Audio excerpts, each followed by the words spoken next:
Thank you very much. So within my statement today, I will update members of the Senedd on the latest developments in our response to the coronavirus. In accordance with the Coronavirus Act, Welsh ministers must review the regulations every 3 weeks. That 3-week period lapsed last Thursday, and on Friday, I announced our decisions in light of that review. I will set out our decisions as a government, as well as the evidence underpinning those decisions. We will go on closely monitoring the evidence so as to continue to safeguard the health of the people of Wales. Once again, I will update members of the Senedd on the latest actions in our response to the coronavirus crisis. As in previous weeks, I will focus on matters not covered in the statements which follow from the Minister for Health and Social Services, the Minister for Finance and Trefnydd, and the Minister for Environment, Energy and Rural Affairs. Before I do so, I want to start by reflecting on the VE Day celebrations on Friday of last week. Coronavirus obviously changed the way in which we marked this important anniversary, but it was no less poignant or impressive. I had the privilege of speaking to a number of veterans over Zoom and the telephone, and joined tens of thousands of people across Wales in the 2-minute silence from the steps of the Welsh Government building in Cardiff. Even in these crisis-dominated times, it was absolutely right to find that moment and to recognise the sacrifices made. So last week I updated members on the progress of the disease. Very sadly, Public Health Wales has reported more than 1,100 people have died in Wales. Behind each number is a person and a family who are grieving. And these are a sobering reminder of the need for continued vigilance and our shared obligation to go on doing all those things which help us to save lives. And it is because of those efforts that the number of new confirmed cases of coronavirus reported every day by Public Health Wales has continued to fall. About 1 in 10 people in hospital are being treated for coronavirus at the moment, and around 1 in 5 critical care beds are occupied by people with the disease. And this is down from a high point of 42% in the middle of April. And of course, I am very pleased to report that more than 3,000 people in Wales have recovered from coronavirus and have left hospital. So the Welsh Government continues to respond to the impacts of the lockdown on vulnerable citizens, as I set out last week. We know that for some people, home is not a place of safety, and it is essential that those who need help can continue to get it in spite of the current restrictions. The Deputy Minister and Chief Whip has launched a new campaign to make sure victims and survivors of domestic abuse know how they can access support.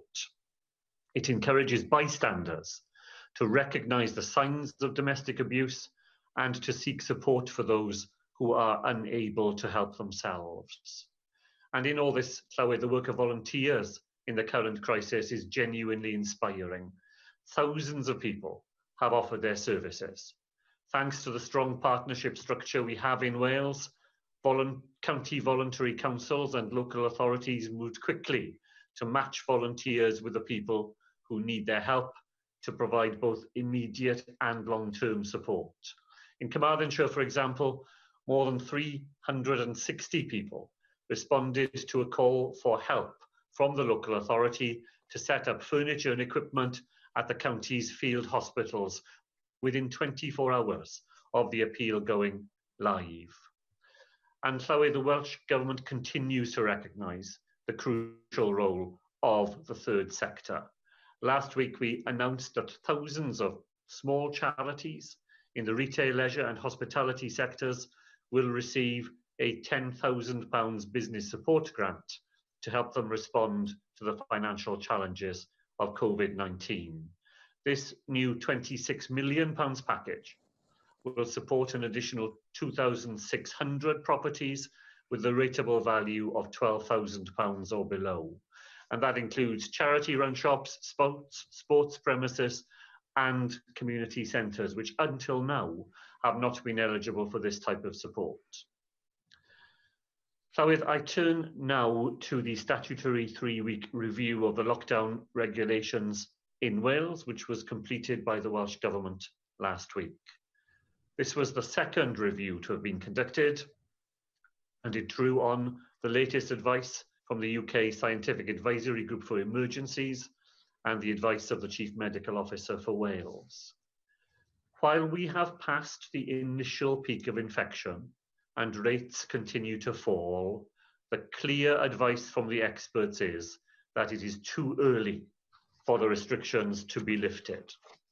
We have therefore kept the stay-at-home regulations in place and made 3 small adjustments. And these adjustments came into force on Monday. We have removed the once-a-day exercise restriction. Exercise will need to start and end at home and be local. We have allowed garden centres to open if they are able to comply with the physical distancing duty. And we have enabled local authorities to begin to plan for the reopening of libraries and municipal recycling centres. The evidence underpinning our decision was that the reproduction rate, the R rate, of the virus continues to fall. It is below 1, but if it were to begin to creep above 1 again, we would see the risk of exponential growth. Now, if sustained, these conditions will allow us to take incremental steps over the coming weeks and months further to ease restrictions, but we will only do so when it is safe for that to take place. We will keep the regulations under constant review to enable us to respond to the latest evidence about how the virus is behaving, the effectiveness of restrictions, and the levels of compliance. And in all of this, Llywydd, we continue to support a 4-nation response to coming out of lockdown and continue to work with all other parts of the United Kingdom. But the actions we take and the timing of changes will be determined by conditions here in Wales. And in responding to the virus, we have built on our distinctive Welsh infrastructure. Our NHS Wales Shared Services Partnership and our relationships with Welsh businesses have helped us to secure supplies of PPE from domestic and international sources. But where there are UK arrangements that can work well for us, we will be part of those as well. On Sunday, the Prime Minister announced a new joint biosecurity centre to advise the 4 chief medical officers on the level of infection across the UK. We are in discussions with the UK government and other devolved administrations about how this can operate most effectively across the United Kingdom, and I will update the Senedd further as the project develops. Later this week, we will provide more details about our plans for the weeks ahead. These are being developed with our partners in the trades unions, in businesses, in local government, in the NHS and other public services. We are planning for the future, and when services in Wales do open, the public can be confident that the arrangements will be safe and workable. So the coronavirus crisis is very far from over. The progress of the disease demands a continuous and highly focused response. And I will continue to report each week to the Senedd on the actions taken by the Welsh Government. Diolch yn fawr. Diolch i'r Prif Weinidog. Arweinydd yr Thank you, First Minister. Leader of the Opposition, Paul Davies. Diolch, Llywydd. First Minister, I'm pleased to see that the Welsh Government has now started publishing the scientific and technical advice that the Welsh Government receives to help inform its policies and respond to COVID-19 here in Wales. Now, as you know, this is something that I've been pushing now for some time, and I think it's important that information is put in the public domain so that people of Wales can have confidence in the decisions made by the Welsh Government. Now, in that same spirit of transparency and openness with the public, it's important that the Welsh Government comes forward with a roadmap and a clear plan for exiting the lockdown restrictions in Wales. Now, the UK Labour Party leader, Keir Starmer, was right to call for a lockdown exit strategy in Westminster, and the Prime Minister has now come forward with the UK government's plans. Here in Wales, you've already said that the Welsh Government is developing its framework to create a more detailed roadmap. And so can you tell us exactly when the people of Wales can expect to see that roadmap published along with a clear set of timescales? And will you also confirm that you'll be publishing the scientific advice that underpins that exit strategy? So I thank Paul Davies for those points. I'm very glad that we are publishing the scientific and technical advice. I agree entirely with Paul Davies that it's important that the public is able to see the underpinning evidence that we draw on in making these challenging decisions. My hope is that we will be able to make our plan for exit, as he called it, public on Friday of this week. It is being worked on still. I want it to be clear, and I want it to be capable of being readily understood by the readership of the Welsh public. So that is my ambition, is that we will publish it on Friday and do it in a way that does the job that Paul Davies referred to, helping our fellow citizens in Wales to be clear about the plans of the Welsh Government and to understand the basis on which they are being drawn up. Now, First Minister, I'm asking for a lockdown exit plan because the people of Wales need that clarity. And right now, there's plenty of confusion over the Welsh Government's regulations and guidance. And I'll tell you why there's confusion, because you yourself have said that two people from different households could meet in a park if they adhere to social distancing guidelines. And then we're told that is not the Welsh Government's advice, and members of different households are not allowed to meet in parks. Your Education Minister said schools in Wales are closed until the 1st of June, while your Council General thinks they will definitely be closed for the whole of June. And the member for Bridgend has said that it's okay for people in Wales to start fishing, allegedly based on a response he's had from you. And yet, in response to a written question tabled by my colleague, the member for Clwyd West, you specifically made it clear that while the restrictions are in place, people should not go fishing. And now it appears that even your health minister is confused about whether or not he can sit on a park bench and picnic with his family. First Minister, how are the people of Wales supposed to have any sense of clarity in the Welsh Government's guidance when your own ministers don't seem to understand the rules themselves? And perhaps the Welsh Government needs to rethink its communication strategy so that the people of Wales are receiving the right messages. Well, sorry, I don't know who advised the Leader of the Opposition to use that as a line of questioning, but if I'd been the Leader of the Conservative Party in Wales, I would certainly have told them to think again, because if I needed advice on clarity and how not to confuse the public, I certainly wouldn't be taking it from a party that has done everything it could last week to make sure that people in Wales were not clear about how the law in Wales were to operate on all the points that the member has mentioned. I think clarity was there. There's mischief making. People are very willing, I find, to try and pull a meaning out of words that isn't there. When I answered a question about people meeting, that's exactly what I said. I observe people not going out to meet other people. That is not allowed under our regulations. But people who are walking from their own front door down their own pavement see somebody else who by chance is also walking on the same street, and they are able just to, there's nothing prohibiting people who meet in that chance way from exchanging a few words with one another if they are at a social distance from one another. That is quite different to people purposefully planning to leave their homes to engage in such encounters. So I'm simply reflecting the everyday realities of people here in Wales. As far as angling is allowed, it is allowed under our current regulations, the ones that were passed into law on Monday, but it must be done locally and people must observe social distancing. Here in Wales, we are encouraging people to stay home. That is the best way in which we can help one another to overcome this crisis. That's why we're all making the sacrifices that we are. But people are allowed now to leave their homes more than once a day for exercise. And if your way of taking exercise is to walk from your home to a river, and to sit there, not near other people, and to go fishing, then that is allowed within the rules in Wales. But it must be local, and it must be done in a way that observes social distancing. And let me just finish by just making that point once again.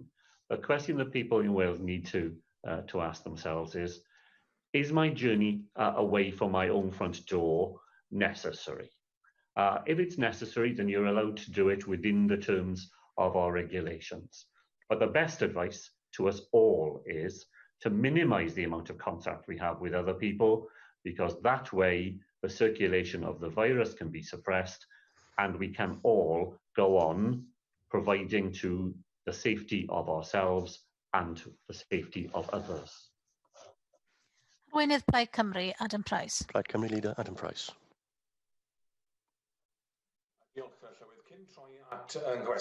Thank you, Llywydd. Before turning to my question, I would like to make a point of order at the end of the statement, if you will allow that, on the fact that the government shared its strategy on testing and tracing exactly 8 minutes before the beginning of this scrutiny session without briefing the opposition parties beforehand, as was promised to me this morning.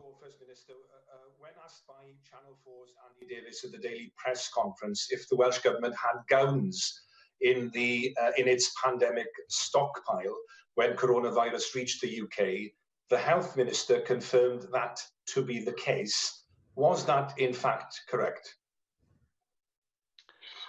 Well, sorry, the Health Minister provided that answer. I'm sure he was drawing on the best information he had at the time. I do not have in front of me, nor could I reasonably be expected to have in front of me the details of every item that was in a store on a particular day. The member had wanted to have that information. He could have submitted one of his many written questions to me and received it.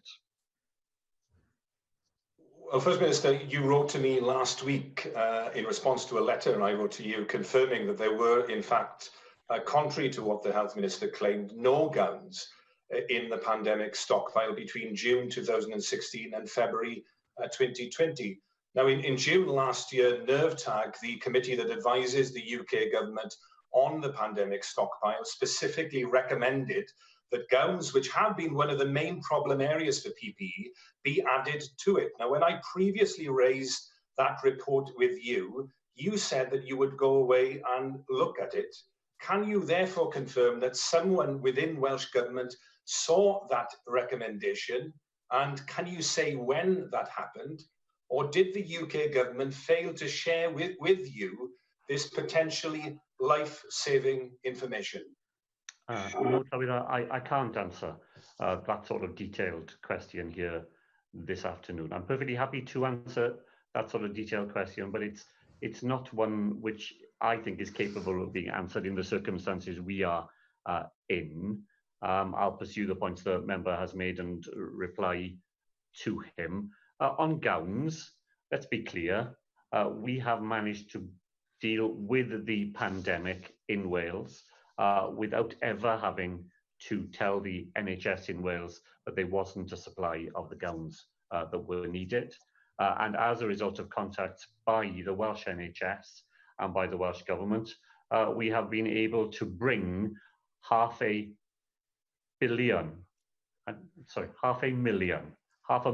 gowns in through Cardiff, Wales Airport, which we have been able to help supply other parts of the United Kingdom in dealing with what is indeed a shortage item during the coronavirus crisis. But we've never not been able to supply those to the NHS in Wales, and as a result of the efforts we have made, we now have a supply in our stores that will see us through the weeks ahead while we continue to pursue other sources of supply domestically and internationally.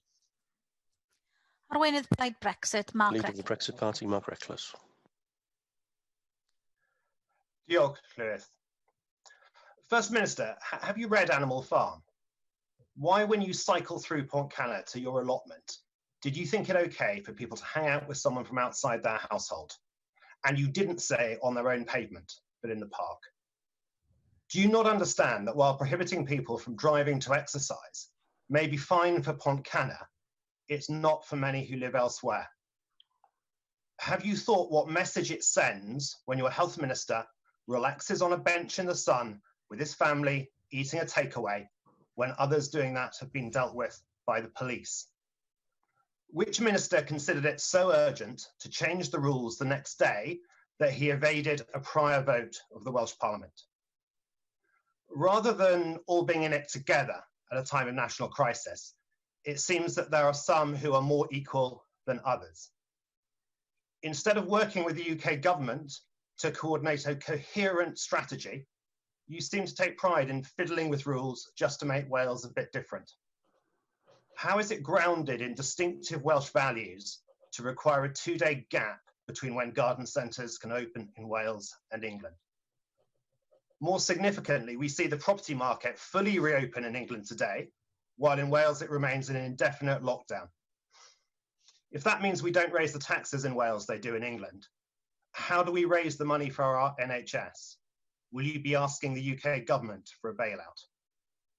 In England, the law requires ministers to revoke restrictions as soon as they consider they aren't necessary to control infection. In Wales, you've just removed that legal requirement.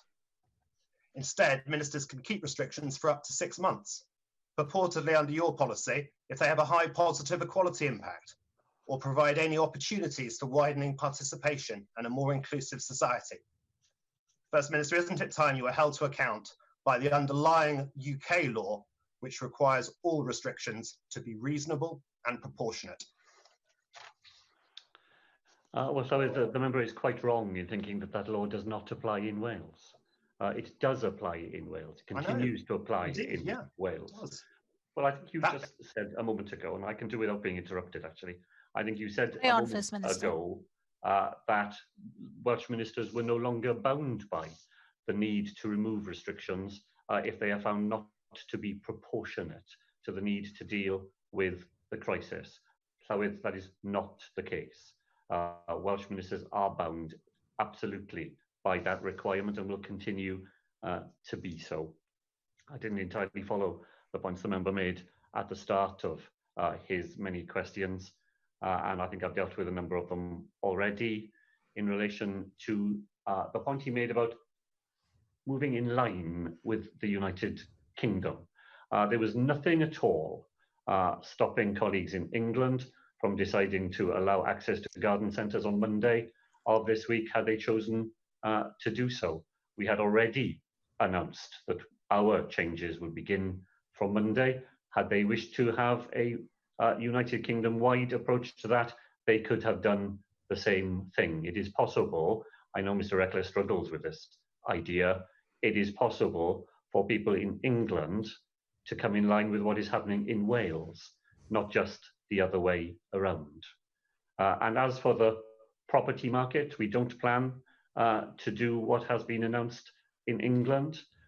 There are only so many measures, Llywydd, I believe, that it is sensible for a government to take if it does not risk the recirculation of the virus and a rise in the R value.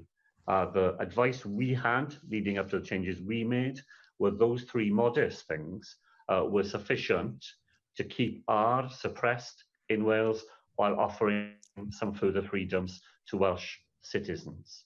Every time you add another issue to that repertoire, you increase the risk that R will rise again.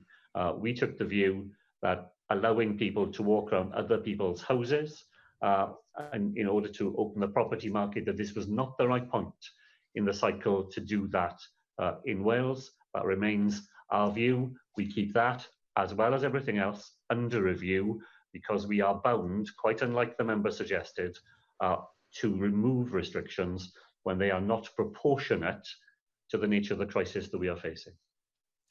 Lynn Eagle. Thank you, Llywydd. First Minister, my constituents have warmly welcomed the decision you took last week to extend the lockdown and to keep the stay home message in Wales. And I also warmly welcome the action you took. My questions are around the perimeter of those decisions. Some of my constituents are very concerned about the decision to open garden centres when those items can commonly bought in the supermarket, for example. I also wanted to ask what impact assessments have been undertaken on the decisions that you are taking around the easing of the lockdown.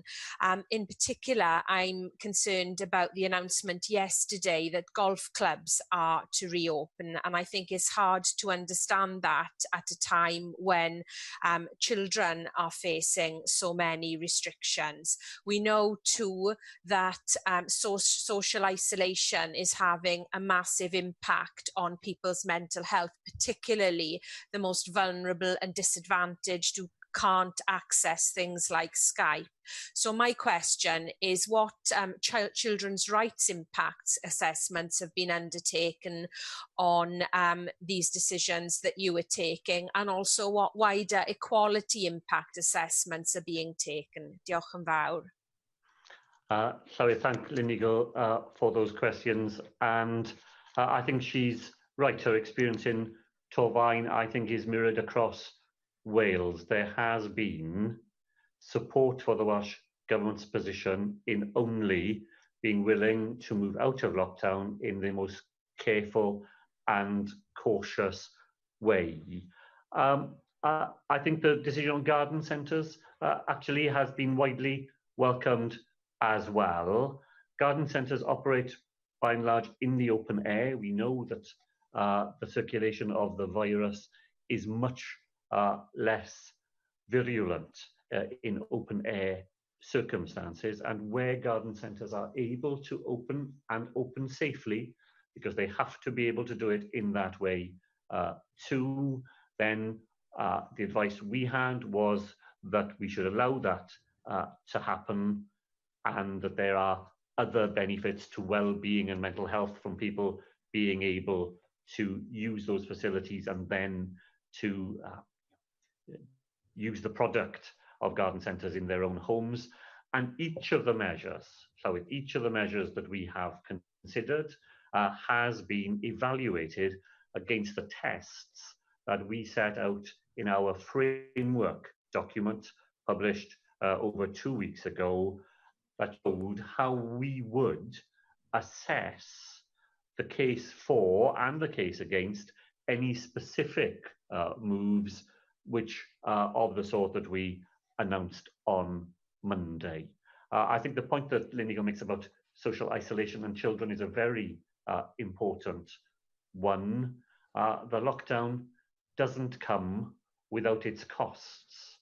We're doing it because the rewards are greater, because it does save lives in the here and now, when we've seen how that loss of life has such an unequal impact on different communities and different parts of the community. So it's absolutely right that we do it, but it's also right in the way that Linigo has suggested that we don't lose sight of the impact that that has on people's lives and on children's lives in particular. And it's why my colleague Kirsty Williams announced just over a week ago a fund to assist those young people who don't have access to the sort of facilities that Lynn mentioned, so that they can at least take advantage of the sorts of electronic means of communication for education purposes, but also as we do to keep in touch with family and friends remotely as we must. And the Welsh Government will continue to keep a very close eye on the impact of these measures on children. And Lynn, I know, will be aware that just this week we set out information about how we are directly gathering the views of children in Wales about what it has been like to be a child during the coronavirus crisis, the impact that it has on them, and what we as a Welsh Government and as a wider Welsh society can do to assist them as we begin to come out of the crisis itself. Andrew R.T. Davis. First Minister, the purpose of leaving home is to exercise. Going for a walk and then having a picnic or spending a prolonged period on a park bench, for example, is not considered to be exercise and is not intended to be a reasonable excuse. That was your guidance that was in force last Saturday. If an individual purchased food, ate it on a public bench, they would clearly be breaking the rules. Should they apologise? So I'm not going to get drawn into this sort of personality bashing approach to the virus. I heard perfectly well what you asked me. Thank you very much. And I'm saying to you that I'm not going to get drawn into that sort of question, which is simply designed to attack an individual out with their family, entitled, I would say, to some privacy in the way that they were going about things, and who will speak for himself. Sian Gwenllian. It's 3 weeks since GPs across Wales urged you to prohibit the use of second homes and to tighten up enforcement rules in order to safeguard public health, but you have not acted to date. Surely, by this point, we do need action, given that we are approaching the Whitsun holiday and in light of the change in rules and emphasis in England. So I would like to ask you what further measures you will put in place in order to ensure that the Welsh regulations are respected. And I would also like to know what your decision is in light of the discussions that you are having with the police forces and local authorities. And you mentioned that the last time I urged you for stricter enforcement. And do you agree with the 4 police forces that we do need to increase the fines imposed for travelling unnecessarily? Well, I thank Sian Gwenllian for those questions and for pursuing this issue once again this afternoon. Of course, we do take the comments of local people seriously, and that's why we did have those further discussions with the local authorities and the police forces. And as I explained the last time, there are a number of important things to take into account in taking any decision. Human rights do apply, and we must take that into account. And we must have evidence in terms of how many people. Well, we do have to have that evidence. We must know how many people have travelled to Wales and are using second homes at the moment, as I explained in my response to Mark Reckless. We in Wales do still respect the law that says that anything we do has to be proportionate. And through our conversations with local authorities, my conclusion was that we couldn't be sufficiently convinced that the problem is one where we tell people who are staying in their homes that they would have to return to their primary accommodation. Of course, we don't want people to travel. We do tell people time and time again not to do it. In the current situation where people in England are able to travel by car anywhere they want in England, well, that has created a new issue for us, and we have been making arrangements for that with the police forces this week. And of course, I am happy to speak to them about whether the powers that they have and the penalties that they can impose on people who fail to respect the regulations, and they feel that we need to do more. We're doing a number of things at the moment.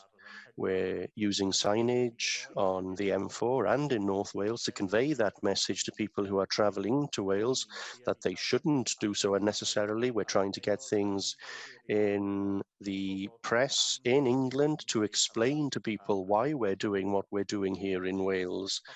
So we are seeking to do everything we can, and we are still having conversations with the local authorities and the police forces. And if the situation changes and the case is strengthened for taking further steps, then we are entirely open to doing so. Dawn Bowden. Diolch, Llywydd. First Minister, during your press conference on Monday and again in your statement today, you've touched upon some of the important factors that help to determine your decision making in Wales, including the health inequalities in our population. Now, I know that some people see an opportunity for change in our current circumstances. So, for example, delivering on active travel plans or more gardening to produce your own fruit and vegetables. And I wouldn't disagree with any of that. But I believe there's a real danger that without ongoing action by both the UK and Welsh governments, there's a further and a real risk of this virus creating greater health inequalities caused by ever more deeply embedded poverty and debt. So can I ask you, First Minister, if these concerns form part of the government's thinking and planning about the future, and what do you think will be the first post-COVID steps needed to start addressing some of these inequalities? Well, I entirely agree with John Bowden. All the emerging evidence is that this is a virus that attacks those people in our society who are most vulnerable, and poverty is an underlying vulnerability because poor people tend to live more closely by one another, and the virus circulates where people are more densely in more densely populated areas. If you're poor, you're more likely to have underlying health conditions, and it's a virus that attacks people who have underlying health conditions, and you just don't have the resources that other people are lucky enough to be able to draw on to protect yourself against the crisis that we face. So John Bowden is absolutely right to point to the way in which underlying health inequalities are compounded by the virus. And when we come out of all of this, I just want to echo something that the former First Minister said to me in the session last week. But we cannot go back simply to the way things were before, in which we overvalue the contribution of some people in our society, which has of been no practical use to us in this crisis, and we undervalue the contribution of other people who are often the least well paid and the least well resourced.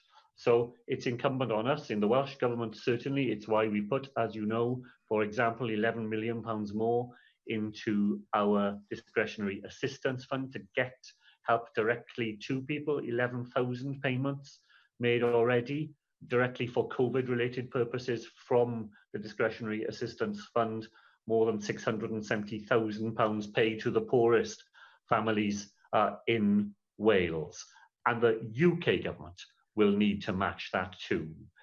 It's very disturbing, isn't it, to hear reports in the newspapers today of the UK government planning to deal with the consequences of coronavirus by a pay freeze amongst public sector workers, those very workers that we have relied upon to get us through this crisis. That will not be the way to respond. And if we did it that way, then all the inequalities that Dawn has pointed to will be exacerbated rather than eroded, as we are determined to try to do in Wales. Susie Davis. Diolch, Llywydd. First Minister, in your statement, you mentioned people who don't feel particularly safe at home all the time. And my question's prompted by my worries about them and an increasing number of constituents contacting me about their mental health and questions arising from Welsh Government guidance about staying at home.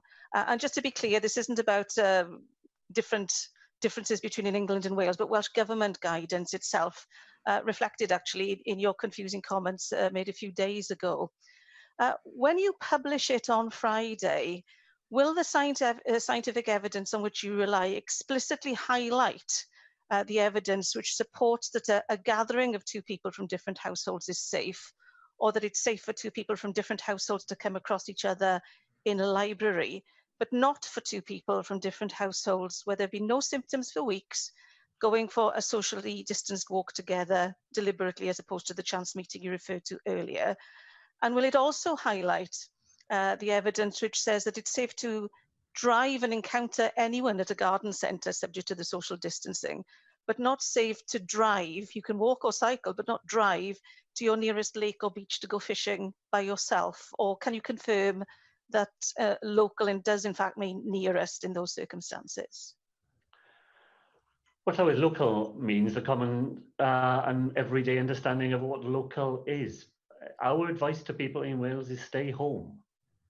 Stay home, protect the NHS and save lives. That's been our message for the last 6 weeks, and it's our message now. So if you are leaving your home for exercise or for other purposes, stay local. Because by staying local, you stay safe. It's not an invitation to jump in your car and drive somewhere else, to do things that you could do just as easily on foot and from home. So some things are not done as easily in that way, and you may have to be in your car if you have to be. But it's only when you have to be, not because it's something that you would find convenient or entertaining to do. The more you travel, the more we go around, the more the virus will spread. And all the efforts we have made have been designed to stop that from happening, and we've succeeded in doing that. So what we don't want to do is to put that at risk by encouraging people to do things that add to the risk levels. We had a very carefully calibrated decision to do 3 things that we thought we could make available to people in Wales while still staying below the level at which the R value will rise and the virus will start to circulate again. That's the lens that people should be using to think about any of these decisions. The more we do outside the home, and particularly when we don't do it locally, the more risks we will be causing to one another. And the Welsh Government's advice and the scientific advice that we are drawing on is all clear about that. It needn't confuse anybody. And it's not helpful, I think, to try forever to be finding ways in which you can pull sentences in one direction or another in order to cause a bit of confusion. The position in Wales is simple. Stay at home, stay local, and stay safe. Leanne Wood. Diolch, Llywydd. Carers have been woefully underpaid and underappreciated for a long time, and your policy to give £500 to carers is welcome, but it doesn't go far enough. All care home workers, including cooks and cleaners, should be entitled to that payment because they are at risk as well. Unpaid carers deserve to be recognised, in my view, too. So will you commit to recognising everyone who is a carer or who works in a care home setting with this one-off payment? And as this one-off payment doesn't address the ongoing low pay of carers, will you agree to do the same as the SNP government has done in Scotland and give all social care staff an immediate 3.3% pay increase? Well, thank you, Anne Wood, for that. And I want to join her in recognising the work that carers, informal carers, and the people who do such important jobs in the care sector do.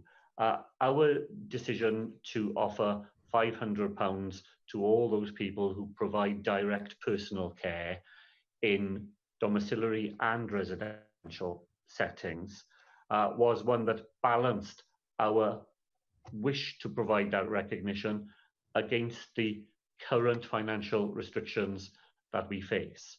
So what I am very happy to say is that we go on looking at that. If there's an opportunity to do more, we would really like to do more.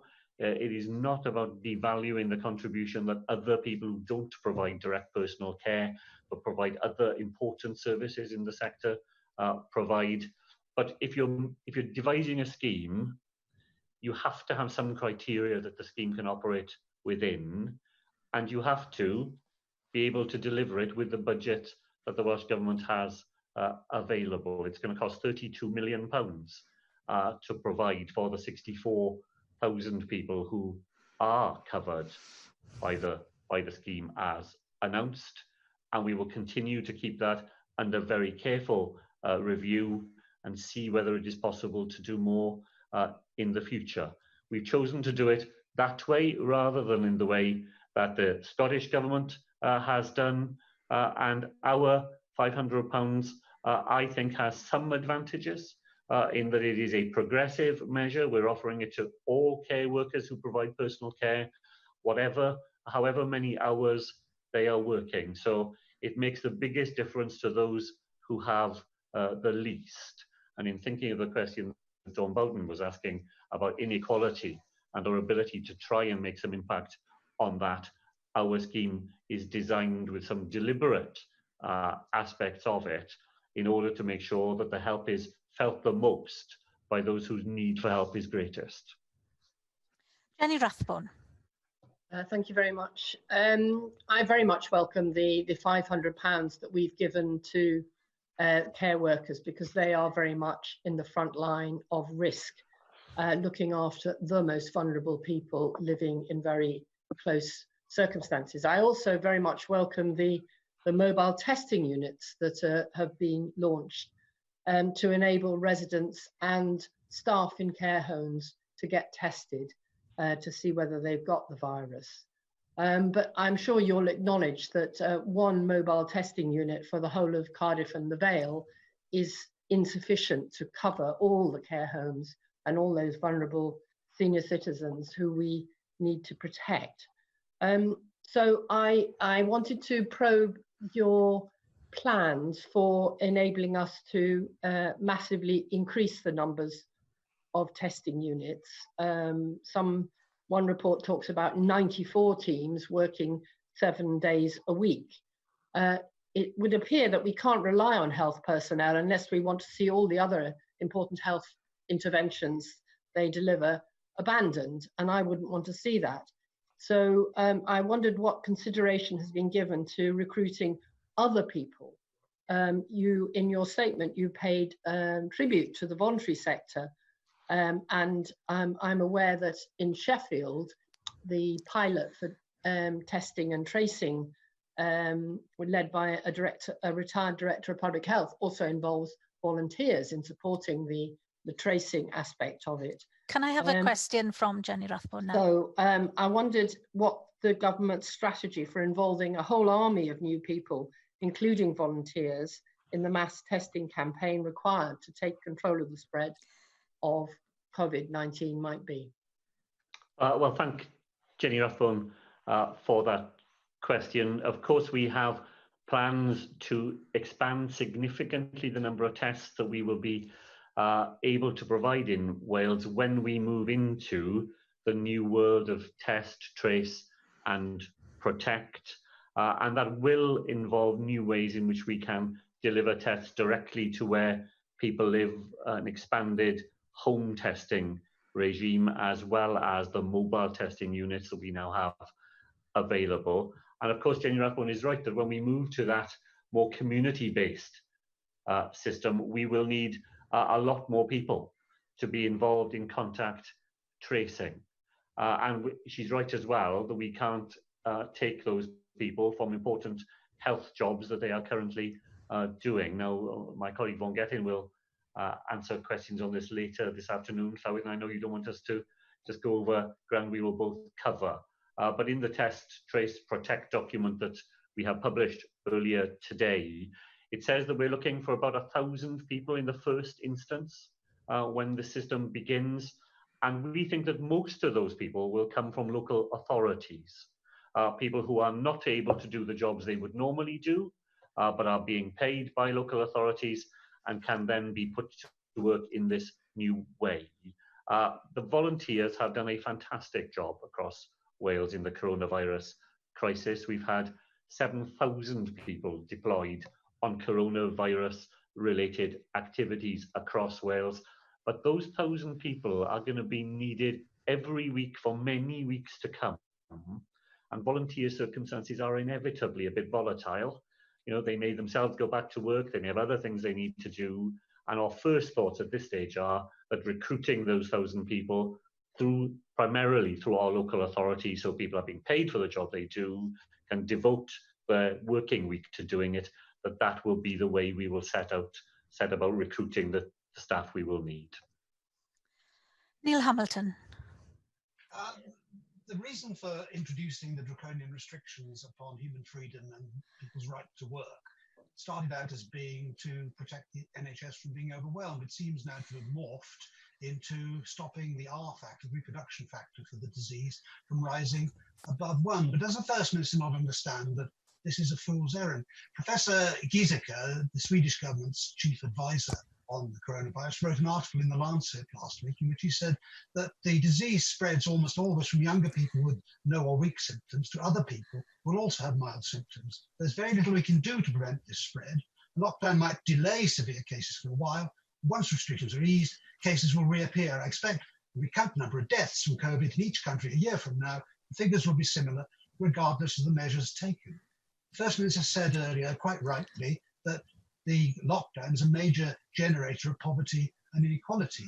Therefore, we must lift the restrictions as quickly as is consistent with stopping the health service from being overwhelmed in its ability to treat severe cases. In Sweden, the infection rate of the disease is actually less than here in Britain. And in Stockholm County, about a quarter of the population have now had this infection, but the death rates in Sweden, although higher than their neighbours, are not dramatically different from the death rates in other Western European countries. So does he not see that the overall best interests of the people of this country are in being bold rather than timid, which is what the Welsh Government seems to want to do? Well, so I apologize, I struggled to hear a little bit of what the member was saying, but I think the thrust of his argument is that we are foolish, I think was the word he used, to focus on the R value, and that we should be bold. Well, let me tell him what being bold would mean. The R value in Wales, we think at the moment, is 0.8. And even at 0.8, we have to anticipate that over the next 3 months, another 800 Welsh citizens will die because of the virus. If the R number were to rise to 1.1, so that's a tiny number of, 1/10 of 1. If it was to creep up to 1.1, the number of deaths over that 3-month period would be 7,200.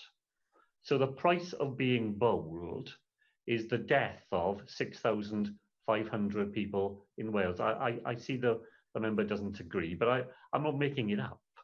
I am giving him the very best figures that our epidemiologists and public health physicians offer. And this is a figure that will be agreed right across the United Kingdom. At 0.8, 800 people, very, very sadly, may die over the next 3 months. At 1.1, just that tiny increase, 7,200. It's easy to sit here and be bold. I'm not going to be willing to be bold when 6,500 of our fellow citizens would have to bear the brunt of that boldness. Before I call Iwanka Davies, can I just make sure that members have their microphone close to their mouths when they're speaking? I've only just noticed that perhaps Neil Hamilton's wasn't at that point, but it was just about possible to hear. So just a reminder to all members. And who did I say? Yes, Iwanka Davies.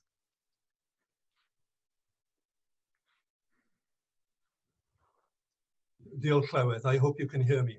Yes. Could I ask you, First Minister, for your emerging thoughts on the work being taken forward by the Council General on rebuilding post-COVID-19 and the similar work being developed by some of the big city mayors in England on the theme of building back better?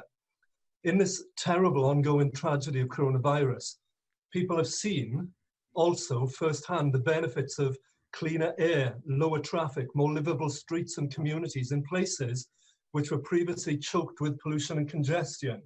And under lockdown, people have seen firsthand the quality of life benefits of vibrant green spaces as compared to tarmac and concrete, and more space and freedom to walk and cycle rather than to drive. So, First Minister, can I ask what measures can be put into place right now and going forward as the restrictions may be eased to enable more and more people to get around for work and recreation by walking and cycling, especially while the capacity of public transport remains constrained, and so that we can avoid a calamitous return to traffic congestion, air and noise pollution, and the associated health impacts, and so that we can respond to the very real underlying climate change emergency. Thank you, Ranka Davies, for that. And can I just begin by admiring the tribute that I can see behind him to people from the Llinvi Valley who lost their lives in fighting fascism during the 1930s. He will have seen the statement that my colleague Lee Waters put out last week, inviting expressions of interest by the 21st of May from our local authorities to take advantage of the fact that roads are nowhere near as busy as they otherwise would be, to try to lock in some of the advantages that Ranka Davies has referred to. We've all at least benefited during this crisis from the declines in air pollution and noise pollution, and we really don't want to simply go back to recreating all those difficulties if we can avoid them because of the health impacts and the impact on climate change that we knew they had. And in that call for expressions of interest from local authorities, backed up by money from the Welsh Government, we're looking to local authorities to bring forward proposals for footway widening, temporary cycle lanes, speed restrictions, bus infrastructure improvements, and other things which local authorities, in an imaginative way, as the call for proposals makes clear, in an imaginative way, to use the moment we have to try to lock into our infrastructure some of the advantages that we've seen from the major reduction in traffic over recent weeks, with the benefits that we're getting from it now, and want to be able to go on seeing those benefits in the future. Darren Miller. Diolch. Can I ask First Minister, I listened very carefully to your answer to Andrew R.T. Davies before, but I have to say I'm not very satisfied with it. It's very clear from the guidance that prevailed here in Wales on Saturday that going for a walk and having a picnic cannot be considered to be exercise and is not intended to be a reasonable excuse. You changed the guidance on Monday. Many people will think that that might be because of the fact that the health minister was photographed sitting on the park bench having a picnic with his family over the weekend. Now, it looks to the public that it's one rule for the health minister and another rule for them. So don't you agree with me that Vaughan Gething has had his chips, and when are you going to remove him from the park bench and put him on the subs bench where he belongs? Well, so I've already said I'm not going to be drawn into that sort of distasteful personal attack on anybody. A brief stop to allow a child to eat is not a picnic in anybody's language. And just for his information, before he tries to spread the sort of slur that he tried in his question, the decisions that the Welsh Government made on the measures that we were going to change were made on Thursday of last week.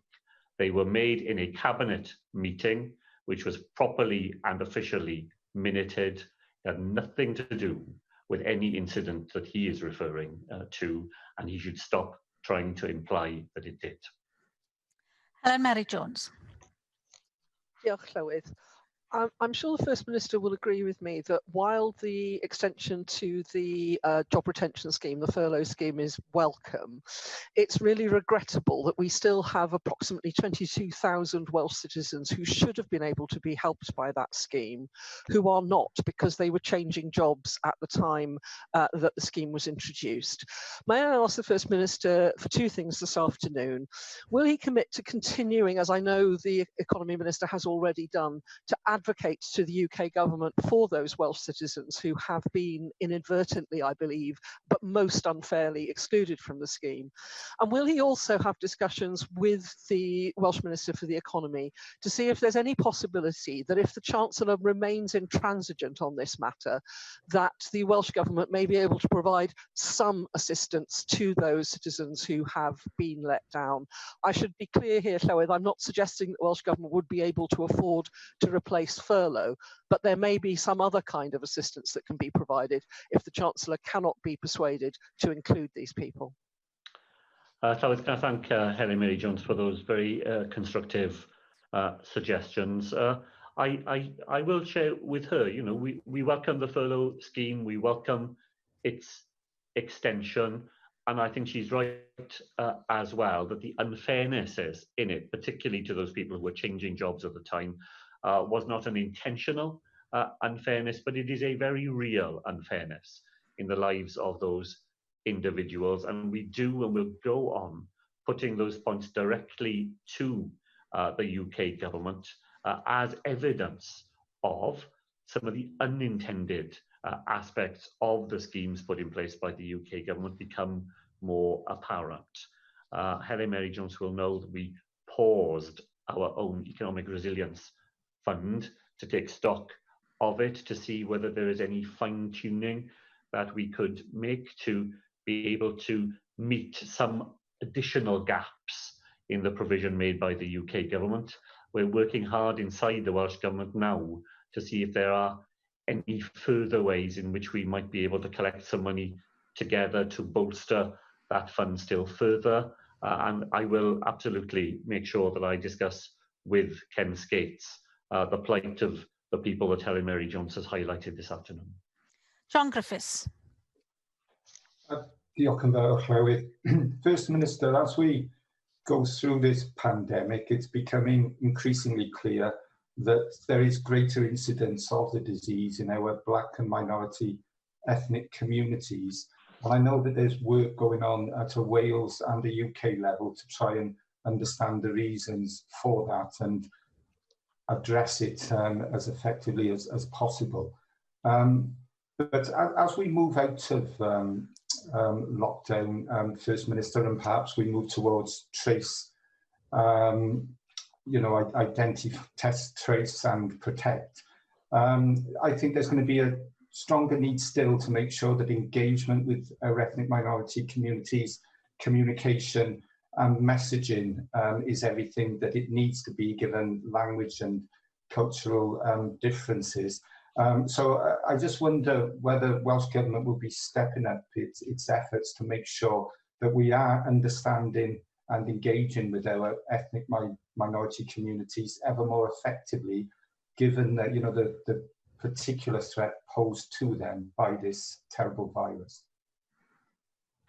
So can I thank John Griffiths for those important questions. I think I said last week in answering questions that I was going during the rest of the afternoon to attend part of the meeting of the advisory group that we have set up from black and minority ethnic communities, and I did indeed do that, and looking forward to some of the recommendations from the work that is being chaired by Judge Ray Singh and involves people from a wide range of relevant communities in Wales.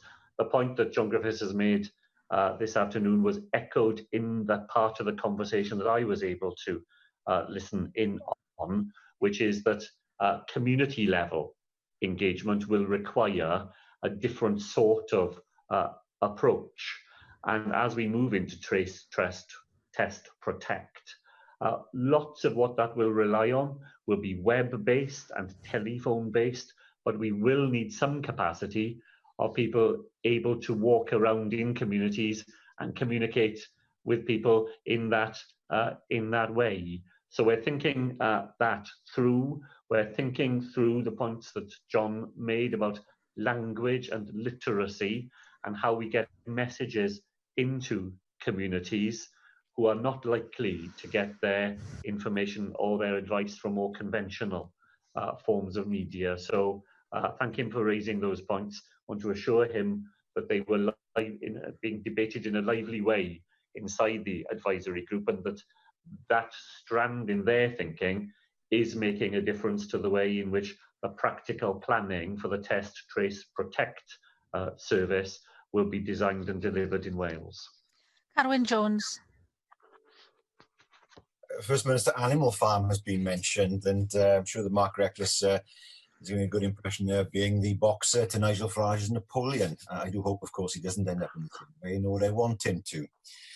The snowball figure, perhaps, is Daniel Kaczynski, isn't he? The Conservative MP for Shrewsbury, whose answer to not being able to go to the beach is to abolish the government and parliament of the country in which that beach is situated. And in fairness, he's been condemned by members of his own party about that. I'm sure also he will join me in condemning Darren Miller's parliamentary colleague David Jones, who is at this very moment on Twitter using the hashtag #StayAlert and is using another government's strapline. I know he's often tried to pretend he's living in England, but this is another mistake as far as his constituents are concerned. I'm very sure that Darren Miller will join in that condemnation.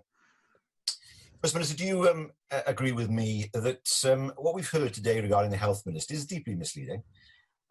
We have a situation here where somebody goes out for a walk, for exercise with his family, including a 5-year-old child.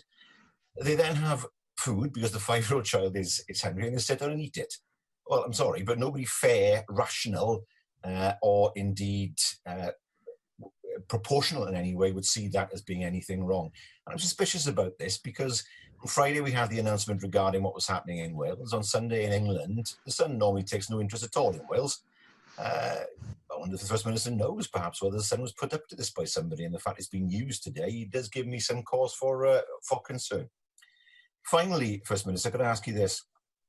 You've been very helpful in clarifying the situation with regard to golf and angling particularly, and you have said, and it seems quite clear to me, that the default position is to stay at home, but there are, of course, exceptions. One exception is to do something that's necessary, going perhaps to the supermarket where it's necessary to drive to the nearest supermarket. That much is clear, I think, to the public.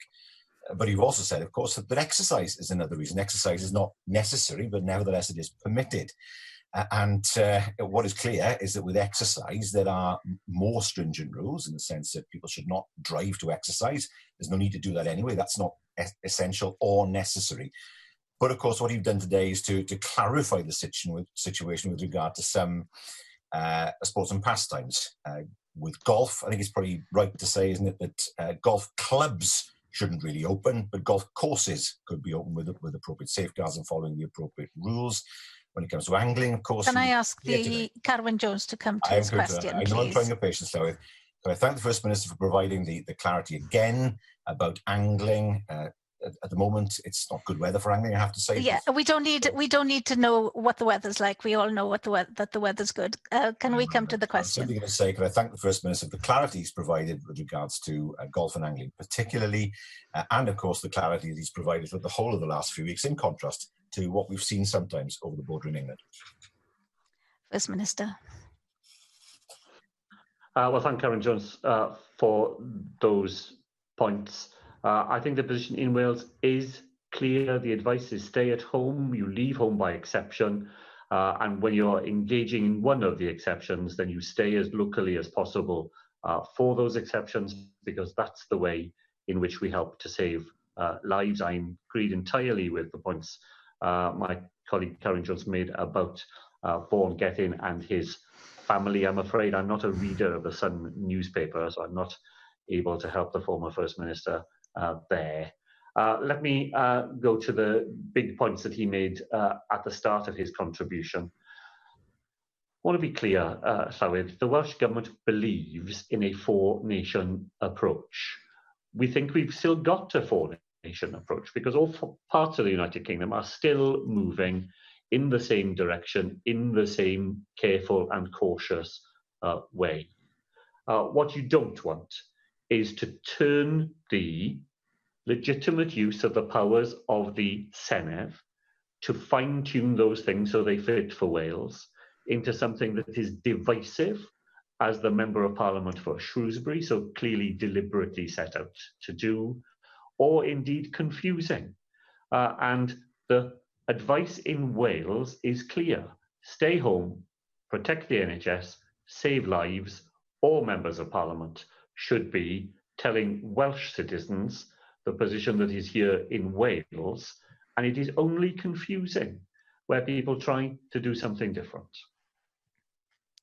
Finally, Jack Sargent. Bridges between Wales and England in Allen and Deeside. There is, however, a street in my constituency called Boundary Lane, and residents on either side of that street are in either nation. For residents, the Prime Minister's statement on Sunday caused real confusion, particularly in the area of work. Residents who work in Wales are protected by social distancing in the workplace laws that your government introduced. Those that work in England are not. Will you join me, First Minister, in calling on Boris Johnson and the UK government to introduce similar laws and rules to protect my constituents who work across the border in England? Thanks, Jack Sargent, for that. So we put the 2-metre rule into the regulations in Wales to give workers confidence that if they were going to work, their employers would have taken all reasonable measures to protect their health and well-being. And the huge majority of employers in Wales do exactly that. And I think having had that rule in the law here in Wales for weeks past gives us a head start in getting people back to work with the confidence that they need, that their health and well-being is going to be protected. So I think we did the right thing. I think it has helped.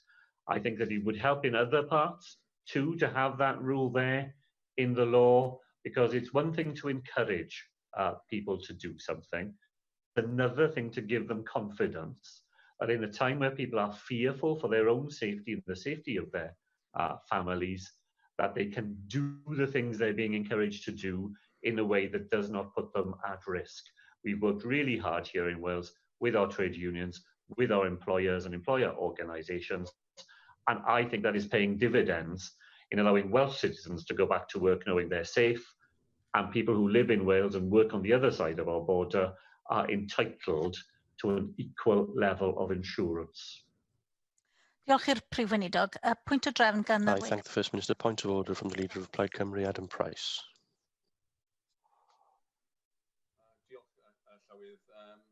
Thank you, Llywydd. Today, the government published Test, Trace, Protect, probably actually one of the most important documents it's published so far as part of its policy around the virus. It was published at 13/22, so members will not have had the opportunity, obviously, to study the document, 8-page long, in the depth that it requires. This will be our only opportunity today to scrutinise the government and ask questions of the Minister in relation to this strategy for the next 7 days. So I was wondering if you would consider, Llywydd, using the power that you have under section 12.18 of the standing orders to call a short break of half an hour so that members can have the opportunity to read the document before they respond to the Health Minister's statement, or alternatively, using the power that you have under section 12.17 to change the order in the statements today. So we have the Health Minister's statement later in the afternoon, once again giving members the opportunity to read the statement, read the strategy document first, so they can ask questions fully informed about the government's policy. Thank you for that point of order. As members know, it is good practice to circulate statements in advance of the statements being given, and I appreciate that this is an important statement that we're about to hear, but I don't think it's appropriate at this time to be delaying that statement. So I hope that all members' attention has been drawn by Adam Price to the document that was circulated at 13/22, and I'm sure that the Health Minister will be making references to that during the statement, but it is, as I've said, good practice to give members as much time to consider important information as is possible. For now, then, we move on to the item of topical questions, but no topical questions were selected for today, and then we come to the item and the statement by the Minister for Health and Social